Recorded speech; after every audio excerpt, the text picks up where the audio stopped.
Imaginez.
Sinistres et silencieux, aperçus rôdant près des écoles ou des bois.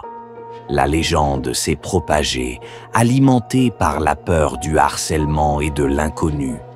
Mais saviez-vous qu'à chaque vague de clowns, des cas réels de personnes déguisées et mal intentionnées ont été signalés, transformant la blague en menace tangible? La frontière entre la rumeur et la réalité était ténue, instillant une véritable paranoïa. Ensuite, plongeons dans un cauchemar plus intime, les kidnappeurs d'organes. La rumeur veut que vous vous réveillez dans une baignoire de glace, un rein manquant, avec un message « Appelez les urgences ». Une histoire qui a fait le tour du monde.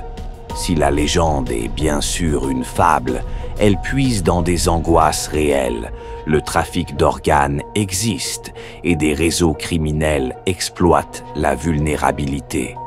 Le mythe ne fait qu'exagérer une vérité terrifiante, celle de la déshumanisation et du commerce du corps humain.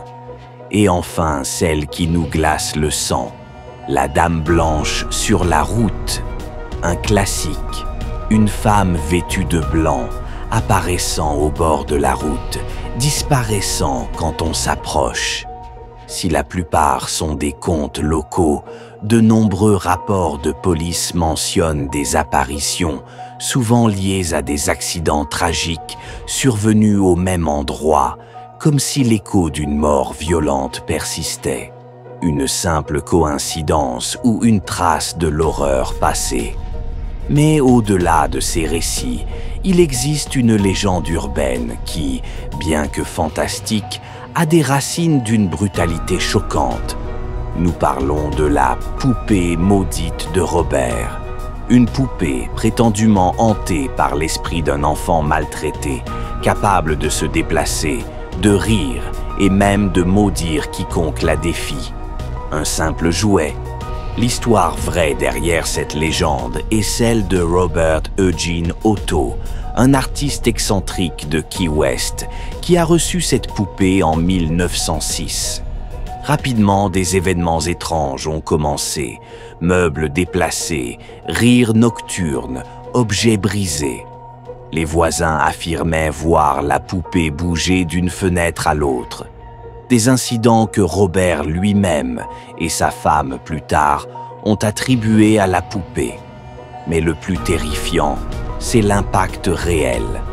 Robert Otto, un homme qui peignait souvent des paysages enfantins, a été décrit par certains comme de plus en plus reclus et étrange, et le sort de sa famille a été entaché de malheur.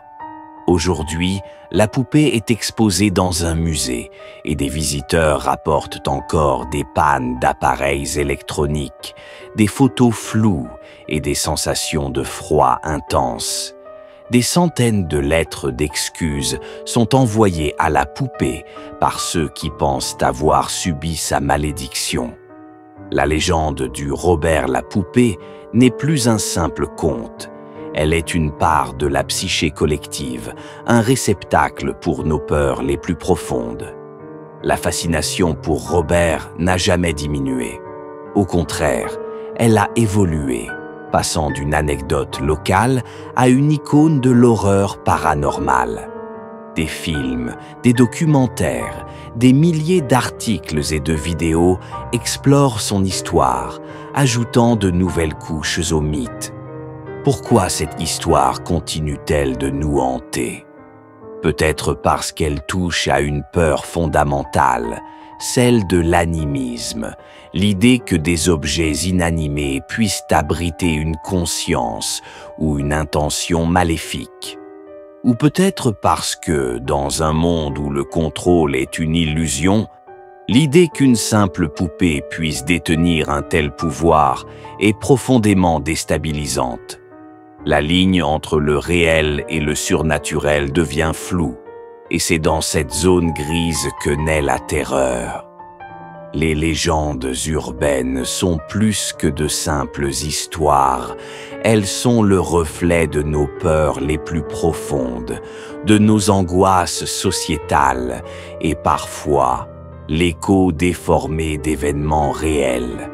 Elles nous rappellent que la vérité est souvent plus étrange que la fiction et que l'horreur ne se cache pas toujours là où on l'attend. Qu'il s'agisse d'un clown, d'un kidnappeur fantasmé ou d'une poupée maléfique, ces récits nous invitent à regarder au-delà de la surface et à nous interroger sur ce qui est vraiment possible. Et vous, quelle est la légende urbaine qui vous a le plus glacé le sang? Partagez vos histoires et vos théories dans les commentaires ci-dessous. N'oubliez pas de vous abonner à Chroniques Sanglantes pour ne manquer aucune de nos explorations de l'horreur et du mystère. D'autres récits terrifiants vous attendent. À la prochaine fois et restez vigilants.